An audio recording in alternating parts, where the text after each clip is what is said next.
ಮೃತರಲ್ಲಿ ಎಷ್ಟು ಜನರ ಮರಣೋತ್ತರ ಪರೀಕ್ಷೆ ಬಂದಿದೆ ಅಂತ ಅಧಿಕಾರಿಗಳ ಬಳಿ ರಾಜಣ್ಣ ಮಾಹಿತಿ ಕೇಳಿದ್ದಾರೆ. ಮೃತರಲ್ಲಿ ಇನ್ನೂ ಎಷ್ಟು ಜನರ ಪೋಸ್ಟ್ ಮಾರ್ಟಂ ರಿಪೋರ್ಟ್ ಬರಕ್ಕೆ ಬಾಕಿ ಇದೆ ಅನ್ನುವಂತಹ ಡೀಟೇಲ್ಸ್ ಎಲ್ಲ ಅಧಿಕಾರಿಗಳಿಂದ ಇಸ್ಕೊಂಡಿದ್ದಾರೆ. ಆರೋಗ್ಯಾಧಿಕಾರಿಗಳು ಮೃತಪಟ್ಟವರ ಪಟ್ಟಿ ಮುಂದೆ ಕಾರಣದ ಬಗ್ಗೆ ನಮೂದಿಸಿ ಅಂತ ಕೂಡ ಆರೋಗ್ಯಾಧಿಕಾರಿಗಳಿಗೆ ಸೂಚನೆಯನ್ನ ಕೊಟ್ಟಿದ್ದಾರೆ. ಅಧಿಕಾರಿಗಳು ತಪ್ಪು ವರದಿ ಕೊಟ್ಟರೆ ನೋಟಿಸ್ ಕೊಡಿ ಅವರಿಗೆ ಅಂತ ರಾಜಣ್ಣ ಹೇಳಿದ್ದಾರೆ. ಹಾಸನ ಎಸ್ಪಿಗೆ ಜಿಲ್ಲಾ ಉಸ್ತುವಾರಿ ಸಚಿವ ರಾಜಣ್ಣ ಸೂಚನೆ ಕೊಟ್ಟಿದ್ದಾರೆ.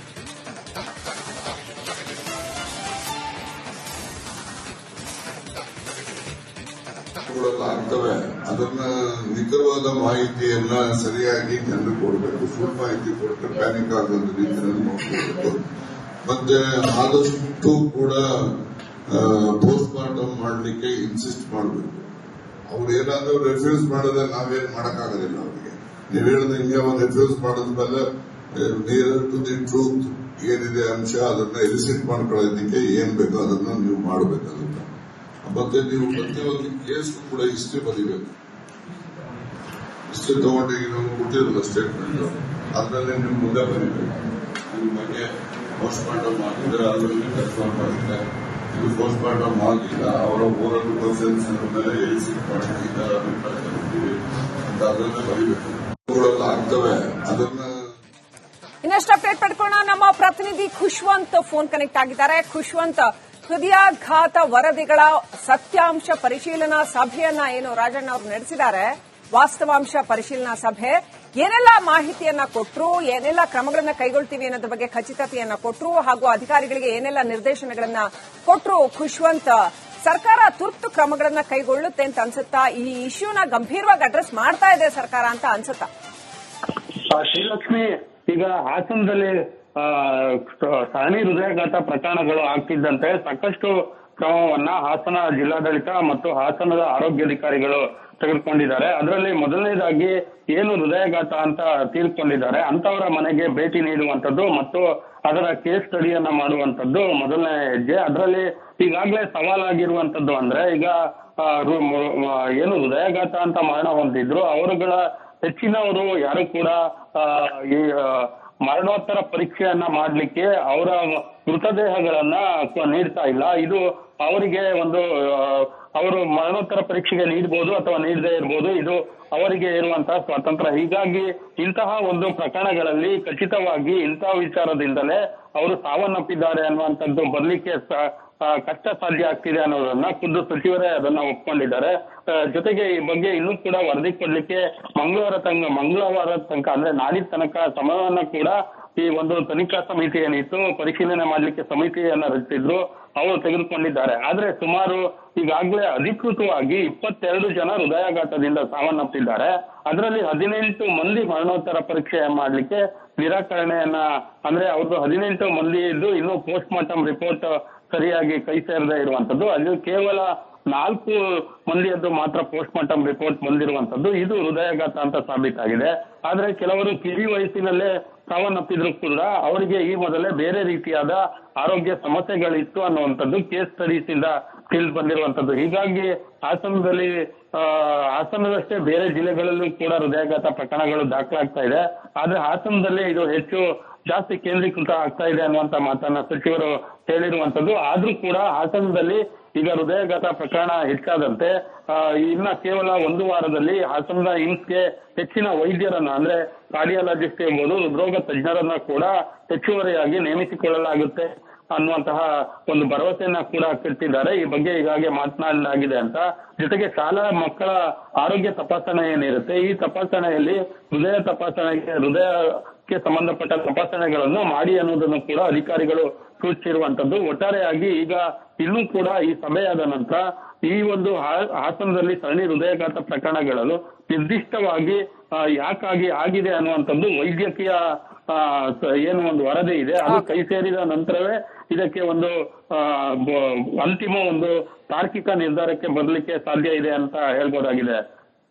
ಥ್ಯಾಂಕ್ ಯು ಖುಷ್ವಂತ್, ಡೀಟೇಲ್ಸ್ಗಾಗಿ. ಮೃತರಲ್ಲಿ ಎಷ್ಟು ಜನರ ಮರಣೋತ್ತರ ಪರೀಕ್ಷೆ ಬಂದಿದೆ ಅಂತ ಅಧಿಕಾರಿಗಳ ಬಳಿ ರಾಜಣ್ಣ ಮಾಹಿತಿ ಕೇಳಿದ್ದಾರೆ.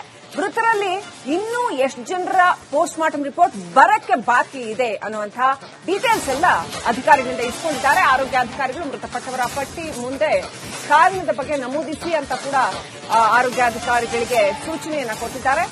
ಅಧಿಕಾರಿಗಳು ತಪ್ಪು ವರದಿ ಕೊಟ್ಟರೆ ನೋಟಿಸ್ ಕೊಡಿ ಅವರಿಗೆ ಅಂತ ರಾಜಣ್ಣ ಹೇಳಿದ್ದಾರೆ. ಹಾಸನ ಎಸ್ಪಿಗೆ ಜಿಲ್ಲಾ ಉಸ್ತುವಾರಿ ಸಚಿವ ರಾಜಣ್ಣ ಸೂಚನೆ ಕೊಟ್ಟಿದ್ದಾರೆ.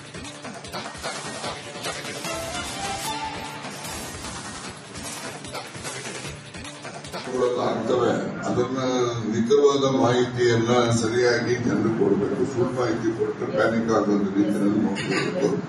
ಮತ್ತೆ ಆದಷ್ಟು ಕೂಡ ಪೋಸ್ಟ್ ಮಾರ್ಟಮ್ ಮಾಡಲಿಕ್ಕೆ ಇನ್ಸಿಸ್ಟ್ ಮಾಡಬೇಕು. ಅವ್ರು ಏನಾದ್ರೂ ರಿಫ್ಯೂಸ್ ಮಾಡಿದ್ರೆ ನಾವೇನ್ ಮಾಡಕ್ಕಾಗೋದಿಲ್ಲ. ಅವ್ರಿಗೆ ನೀವು ಹೇಳಿದ ಹಿಂಗೆ ಒಂದು ರಿಫ್ಯೂಸ್ ಮಾಡಿದ್ಮೇಲೆ ನಿಯರ್ ಟು ದಿ ಟ್ರೂತ್ ಏನಿದೆ ಅಂಶ ಅದನ್ನ ಎಲಿಸಿಟ್ ಮಾಡ್ಕೊಳ್ಳೋದಕ್ಕೆ ಏನ್ ಬೇಕೋ ಅದನ್ನ ನೀವು ಮಾಡಬೇಕಾಗುತ್ತೆ. ಮತ್ತೆ ನೀವು ಪ್ರತಿಯೊಂದು ಕೇಸ್ ಕೂಡ ಹಿಸ್ಟ್ರಿ ಬರೀಬೇಕು.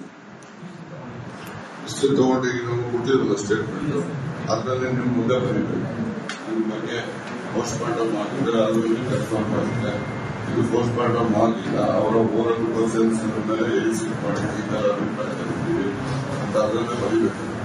ಆಗ್ತವೆ, ಅದನ್ನ ಇನ್ನಷ್ಟು ಅಪ್ಡೇಟ್ ಪಡ್ಕೊಳ್ಳೋಣ. ನಮ್ಮ ಪ್ರತಿನಿಧಿ ಖುಷ್ವಂತ್ ಫೋನ್ ಕನೆಕ್ಟ್ ಆಗಿದ್ದಾರೆ. ಖುಷ್ವಂತ್, ಹೃದಯಾಘಾತ ವರದಿಗಳ ಸತ್ಯಾಂಶ ಪರಿಶೀಲನಾ ಸಭೆಯನ್ನ ಏನು ರಾಜಣ್ಣ ಅವರು ನಡೆಸಿದ್ದಾರೆ, ವಾಸ್ತವಾಂಶ ಪರಿಶೀಲನಾ ಸಭೆ, ಏನೆಲ್ಲ ಮಾಹಿತಿಯನ್ನ ಕೊಟ್ಟರು, ಏನೆಲ್ಲ ಕ್ರಮಗಳನ್ನ ಕೈಗೊಳ್ತೀವಿ ಅನ್ನೋದ್ರ ಬಗ್ಗೆ ಖಚಿತತೆಯನ್ನ ಕೊಟ್ಟರು, ಹಾಗೂ ಅಧಿಕಾರಿಗಳಿಗೆ ಏನೆಲ್ಲ ನಿರ್ದೇಶನಗಳನ್ನ ಕೊಟ್ಟರು. ಖುಷ್ವಂತ್, ಸರ್ಕಾರ ತುರ್ತು ಕ್ರಮಗಳನ್ನ ಕೈಗೊಳ್ಳುತ್ತೆ ಅಂತ ಅನ್ಸುತ್ತಾ? ಈ ಇಶ್ಯೂನ ಗಂಭೀರವಾಗಿ ಅಡ್ರೆಸ್ ಮಾಡ್ತಾ ಇದೆ ಸರ್ಕಾರ ಅಂತ ಅನ್ಸುತ್ತಾ? ಶ್ರೀಲಕ್ಷ್ಮಿ, ಈಗ ಹಾಸನದಲ್ಲಿ ಸರಣಿ ಹೃದಯಾಘಾತ ಪ್ರಕರಣಗಳು ಆಗ್ತಿದ್ದಂತೆ ಸಾಕಷ್ಟು ಕ್ರಮವನ್ನ ಹಾಸನ ಜಿಲ್ಲಾಡಳಿತ ಮತ್ತು ಹಾಸನದ ಆರೋಗ್ಯಾಧಿಕಾರಿಗಳು ತೆಗೆದುಕೊಂಡಿದ್ದಾರೆ. ಅದರಲ್ಲಿ ಮೊದಲನೇದಾಗಿ ಏನು ಹೃದಯಾಘಾತ ಅಂತ ತೀರ್ಕೊಂಡಿದ್ದಾರೆ ಅಂತವರ ಮನೆಗೆ ಭೇಟಿ ನೀಡುವಂತದ್ದು ಮತ್ತು ಅದರ ಕೇಸ್ ಸ್ಟಡಿಯನ್ನ ಮಾಡುವಂತದ್ದು ಮೊದಲನೇ ಹೆಜ್ಜೆ. ಅದರಲ್ಲಿ ಈಗಾಗಲೇ ಸವಾಲಾಗಿರುವಂತದ್ದು ಅಂದ್ರೆ ಈಗ ಏನು ಹೃದಯಾಘಾತ ಅಂತ ಮರಣ ಹೊಂದಿದ್ರು ಅವರುಗಳ ಹೆಚ್ಚಿನವರು ಯಾರು ಕೂಡ ಈ ಮರಣೋತ್ತರ ಪರೀಕ್ಷೆಯನ್ನ ಮಾಡ್ಲಿಕ್ಕೆ ಅವರ ಮೃತದೇಹಗಳನ್ನ ನೀಡ್ತಾ ಇಲ್ಲ. ಇದು ಅವರಿಗೆ ಒಂದು ಅವರು ಮರಣೋತ್ತರ ಪರೀಕ್ಷೆಗೆ ನೀಡಬಹುದು ಅಥವಾ ನೀಡದೇ ಇರಬಹುದು, ಇದು ಅವರಿಗೆ ಇರುವಂತಹ ಸ್ವಾತಂತ್ರ್ಯ. ಹೀಗಾಗಿ ಇಂತಹ ಒಂದು ಪ್ರಕರಣಗಳಲ್ಲಿ ಖಚಿತವಾಗಿ ಇಂತಹ ವಿಚಾರದಿಂದಲೇ ಅವರು ಸಾವನ್ನಪ್ಪಿದ್ದಾರೆ ಅನ್ನುವಂಥದ್ದು ಬರ್ಲಿಕ್ಕೆ ಕಷ್ಟ ಸಾಧ್ಯ ಆಗ್ತಿದೆ ಅನ್ನೋದನ್ನ ಖುದ್ದು ಸಚಿವರೇ ಅದನ್ನ ಒಪ್ಕೊಂಡಿದ್ದಾರೆ. ಜೊತೆಗೆ ಈ ಬಗ್ಗೆ ಇನ್ನೂ ಕೂಡ ವರದಿ ಕೊಡ್ಲಿಕ್ಕೆ ಮಂಗಳವಾರ ತನಕ ಅಂದ್ರೆ ನಾಡಿದ ತನಕ ಸಮಯವನ್ನ ಕೂಡ ಈ ಒಂದು ತನಿಖಾ ಸಮಿತಿ ಏನಿತ್ತು ಪರಿಶೀಲನೆ ಮಾಡ್ಲಿಕ್ಕೆ ಸಮಿತಿಯನ್ನ ರಚಿಸಿದ್ರು, ಅವರು ತೆಗೆದುಕೊಂಡಿದ್ದಾರೆ. ಆದ್ರೆ ಸುಮಾರು ಈಗಾಗಲೇ ಅಧಿಕೃತವಾಗಿ 22 ಜನ ಹೃದಯಾಘಾತದಿಂದ ಸಾವನ್ನಪ್ಪಿದ್ದಾರೆ. ಅದರಲ್ಲಿ 18 ಮಂದಿ ಮರಣೋತ್ತರ ಪರೀಕ್ಷೆ ಮಾಡ್ಲಿಕ್ಕೆ ನಿರಾಕರಣೆಯನ್ನ ಅಂದ್ರೆ ಅವ್ರದ್ದು 18 ಮಂದಿ ಇದ್ದು ಇನ್ನು ಪೋಸ್ಟ್ ಮಾರ್ಟಮ್ ರಿಪೋರ್ಟ್ ಸರಿಯಾಗಿ ಕೈ ಸೇರದೇ ಇರುವಂತದ್ದು. ಅದು ಕೇವಲ 4 ಮಂದಿಯದ್ದು ಮಾತ್ರ ಪೋಸ್ಟ್ ಮಾರ್ಟಮ್ ರಿಪೋರ್ಟ್ ಬಂದಿರುವಂತದ್ದು. ಇದು ಹೃದಯಾಘಾತ ಅಂತ ಸಾಬೀತಾಗಿದೆ. ಆದ್ರೆ ಕೆಲವರು ಕಿರಿ ವಯಸ್ಸಿನಲ್ಲೇ ಸಾವನ್ನಪ್ಪಿದ್ರು ಕೂಡ ಅವರಿಗೆ ಈ ಮೊದಲೇ ಬೇರೆ ರೀತಿಯಾದ ಆರೋಗ್ಯ ಸಮಸ್ಯೆಗಳಿತ್ತು ಅನ್ನುವಂಥದ್ದು ಕೇಸ್ ಸ್ಟಡೀಸ್ ಇಂದ ತಿಳಿದು ಬಂದಿರುವಂತದ್ದು. ಹೀಗಾಗಿ ಹಾಸನದಷ್ಟೇ ಬೇರೆ ಜಿಲ್ಲೆಗಳಲ್ಲೂ ಕೂಡ ಹೃದಯಾಘಾತ ಪ್ರಕರಣಗಳು ದಾಖಲಾಗ್ತಾ ಇದೆ. ಆದ್ರೆ ಹಾಸನದಲ್ಲೇ ಇದು ಹೆಚ್ಚು ಜಾಸ್ತಿ ಕೇಂದ್ರೀಕೃತ ಆಗ್ತಾ ಇದೆ ಅನ್ನುವಂತ ಮಾತನ್ನ ಸಚಿವರು ಹೇಳಿರುವಂತದ್ದು. ಆದ್ರೂ ಕೂಡ ಹಾಸನದಲ್ಲಿ ಈಗ ಹೃದಯಾಘಾತ ಪ್ರಕರಣ ಹೆಚ್ಚಾದಂತೆ ಇನ್ನ ಕೇವಲ 1 ವಾರದಲ್ಲಿ ಹಾಸನದ ಏಮ್ಸ್ಗೆ ಹೆಚ್ಚಿನ ವೈದ್ಯರನ್ನ ಅಂದ್ರೆ ಕಾರ್ಡಿಯಾಲಜಿಸ್ಟ್ ಎಂಬುದು ಹೃದ್ರೋಗ ತಜ್ಞರನ್ನ ಕೂಡ ಹೆಚ್ಚುವರಿಯಾಗಿ ನೇಮಿಸಿಕೊಳ್ಳಲಾಗುತ್ತೆ ಅನ್ನುವಂತಹ ಒಂದು ಭರವಸೆಯನ್ನ ಕೂಡ ಕಟ್ಟಿದ್ದಾರೆ. ಈ ಬಗ್ಗೆ ಈಗಾಗಲೇ ಮಾತನಾಡಲಾಗಿದೆ ಅಂತ.